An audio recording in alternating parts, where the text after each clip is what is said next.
Olá, meu nome é Cauê Bonner e junto de Sofia Boulay, Matias Boniati e Arthur Klug, nós vamos apresentar para vocês o trabalho intitulado Emercast, a disseminação de informações vitais durante as enchentes no Rio Grande do Sul. Nós somos todos os estudantes da Universidade Federal de Ciências da Saúde de Porto Alegre, que fica em Porto Alegre, no Rio Grande do Sul, no Brasil. Nós fomos orientados pela professora Karen Viegas, professora dessa mesma instituição. Todos nós somos membros de um projeto de extensão vinculado à universidade, que é o Emercast, Descomplicando Emergência. Nesse projeto, nós produzimos um podcast distribuído gratuitamente, onde nós visamos discutir com a população conhecimento sobre urgência e emergência, tentando fazer com que a pessoa comum seja capaz de reconhecer, prevenir e tomar ações simples frente a emergências do cotidiano, promovendo um melhor autocuidado e autoconhecimento, com o objetivo final de agir na promoção de saúde. O contexto desse trabalho foram as ações que o projeto teve frente às enchentes no Rio Grande do Sul, que aconteceram em maio de 2024. Essa enchente foi uma catástrofe de grandes proporções, afetando quase 95% dos municípios desse estado do Brasil. As enchentes causaram destruição, mortes, desaparecimentos e uma grande vulnerabilidade social e na saúde. Assim, nós, sofrendo também das consequências da catástrofe, vimos a necessidade de informações básicas sobre o enfrentamento de catástrofes ambientais. Assim, o projeto desenvolveu 2 episódios especiais, o primeiro intitulado Doenças relacionadas a enchentes e cuidados com a água, e o segundo intitulado Saúde mental, cuidados em meio a catástrofes climáticas. Olá, meu nome é Sofia Boulay e eu sou uma das estudantes voluntárias do projeto de extensão Emercast.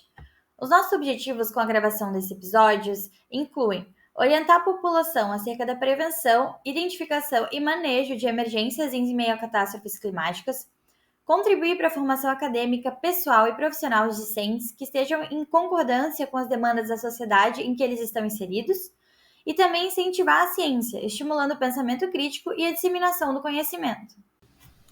Oi, eu sou o Matias, também sou aluno voluntário do projeto de extensão Emercast, e eu vou falar um pouco de como foi fazer os episódios relacionados à enchente, quais diferenças eles tiveram em relação aos outros episódios. Então, primeiramente, a equipe do projeto é composta por 2 voluntários que vão atuar como roteiristas, então eles vão pesquisar artigos acadêmicos e buscar basear o podcast na literatura científica mais atualizada, para passar informações precisas aos ouvintes. 2 alunos voluntários também atuarão como apresentadores, então eles vão entrevistar o convidado e também vão participar de toda a gravação. O aluno bolsista, ele vai ser responsável por revisar pela edição e pela publicação do podcast. A parte de publicar, então, é toda dele. E a professora coordenadora vai acompanhar os alunos em todo esse processo, auxiliando quando necessário. Então, qualquer dúvida que a gente tiver, a prof sempre está lá para nos auxiliar. E sobre as gravações dos episódios em si, primeiramente ocorrem reuniões mensais, em que a gente discute o feedback do último episódio e prepara o próximo, por exemplo, escolhendo seu tema. Nessa etapa, os podcasts relacionados à enchente tiveram algumas mudanças significativas em relação aos outros podcasts. Nós também convidamos um convidado especialista no tema do podcast, para tornar a discussão mais dinâmica, trazer outros pontos de vista e também responder perguntas, tanto dos apresentadores quanto dos ouvintes, que eles podem mandar no nosso Instagram. Então, depois que a professora coordenadora revisa e aprova o projeto, a gente parte para a gravação.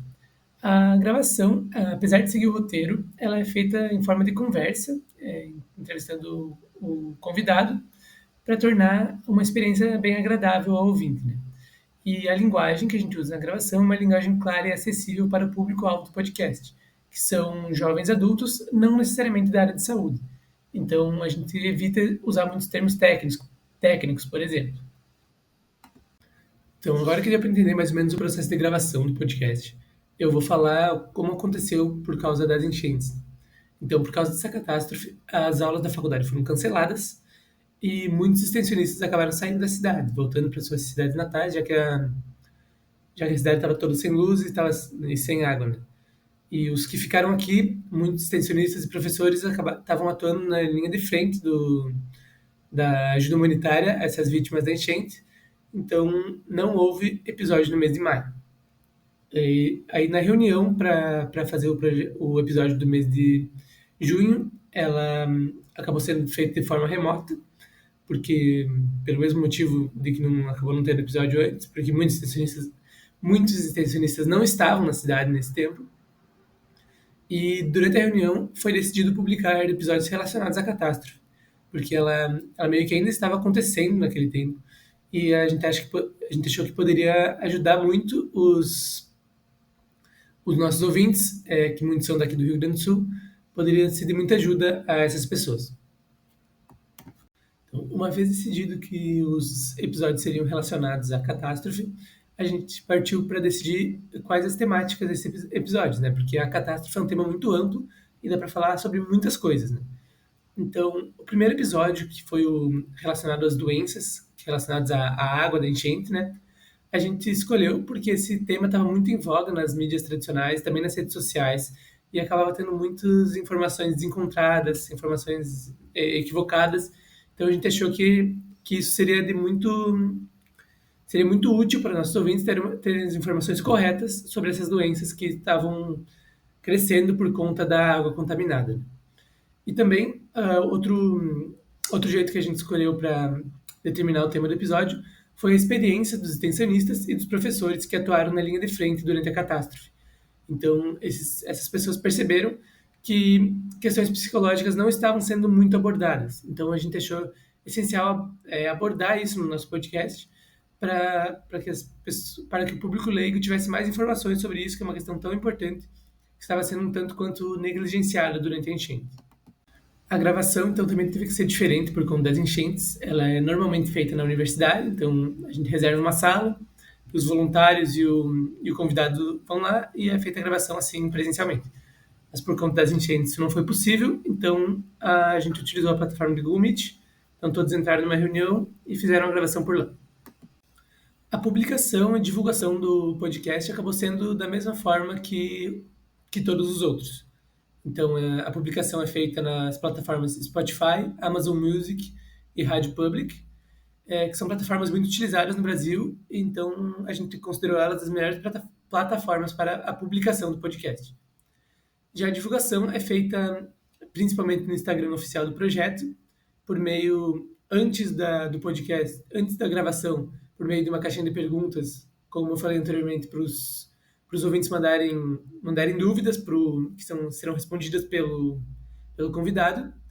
E também, no mesmo momento da publicação do podcast, são disponibilizados microlearnings, que são basicamente um resumo do conteúdo que será apresentado no podcast, que é uma forma dos ouvintes, de chamar mais ouvintes para ouvir o podcast, se eles se interessarem pela temática, e também de ter um resumo rápido sobre o tema, caso algum ouvinte queira consultar sobre isso.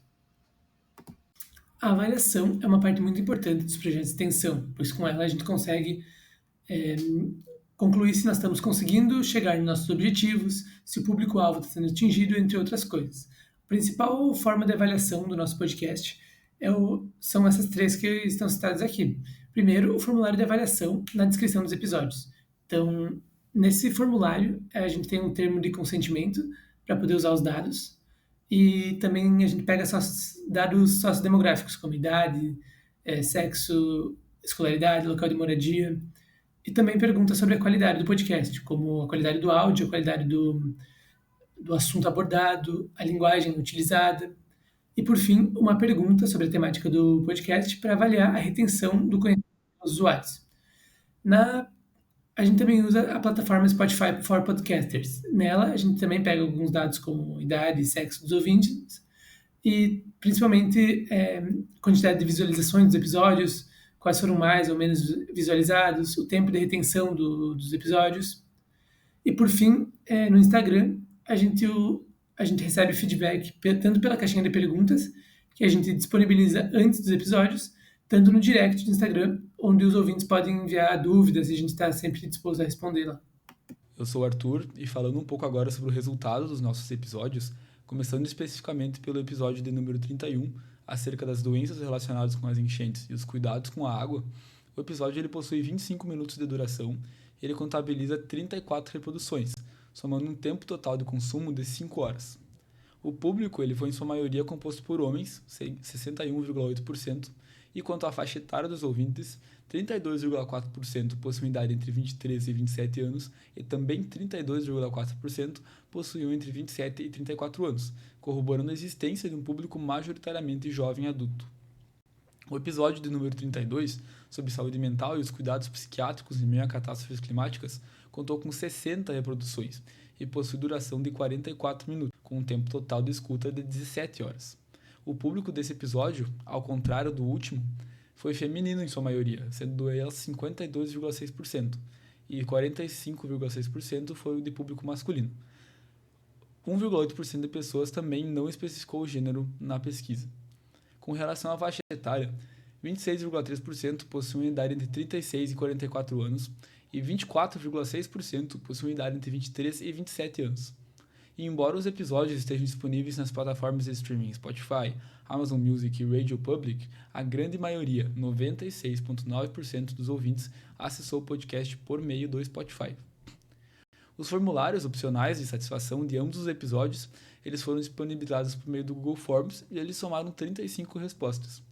Com relação ao sexo dos ouvintes que preencheram a avaliação, 45,7% são homens e 54,3% são mulheres. Acerca da faixa etária, 45,7% possuem idade entre 18 e 23 anos e somente 17,1% possuem idade superior a 30 anos, evidenciando uma menor adesão do formulário por parte do público mais velho. Quanto à avaliação da temática abordada no episódio, 94,2% dos ouvintes classificaram como ótima e 5,8% como boa. Ainda, 94,4% dos ouvintes que preencheram o formulário consideraram a linguagem empregada no episódio como ótima, e 88,9% classificaram a qualidade do áudio como ótima. Com relação à questão de múltipla escolha, que pretende avaliar o grau de retenção e compreensão desse assunto abordado no nosso podcast pelo ouvinte, 97,1% dos ouvintes eles responderam a questão de forma correta. Os feedbacks também, que são disponibilizados na pergunta aberta, eles foram analisados individualmente e consistiam basicamente de comentários de cunho positivo. Agora, sobre o Instagram e os posts que a gente fez sobre esses dois episódios específicos, nós fizemos 6 publicações no Instagram e elas contaram com 207 curtidas somadas e atingiram 6.813 contas de usuários na rede social. Dentro dos materiais produzidos, são apresentados os convidados referentes a cada episódio, os participantes da produção, além de resumos didáticos e breves dos conteúdos abordados, a fim de instigar a curiosidade do público e servir de forma acesso rápido aos assuntos abordados no episódio, como vocês podem ver nessas 2 imagens que estão presentes no slide. Bom, agora vamos para as conclusões. Os resultados obtidos, eles nos revelam que existem diferenças, tanto em termos de engajamento, quanto com relação ao perfil do público nos diferentes episódios produzidos. Isso sugere, por exemplo, que o público feminino ele tenha maior interesse e ele engaje mais tópicos relacionados à saúde mental, especialmente quando a gente fala de contextos de catástrofe. Isso é importante para que a gente saiba adaptar o conteúdo e as estratégias de comunicação conforme o interesse da audiência nos diferentes tópicos. Além disso, a gente acredita que os nossos objetivos foram alcançados com a produção dos episódios. Isso porque a gente teve taxas muito elevadas de acerto nas questões de múltipla escolha, que avaliam a retenção com relação ao conteúdo que foi abordado, e também tivemos avaliações positivas com relação à linguagem, à abordagem e à temática abordada nos episódios. Por fim, acreditamos que o aumento da adesão aos formulários opcionais é essencial para que consigamos ter uma noção melhor e mais fidedigna de como o projeto está sendo recebido pelo público. E para isso, pretendemos intensificar a divulgação dos formulários nas redes sociais do projeto. Muito obrigada até aqui e fica o convite para visitar o nosso perfil do Instagram através do QR Code localizado na esquerda e para visitar a nossa página no Spotify, que pode ser acessada pelo QR Code da direita.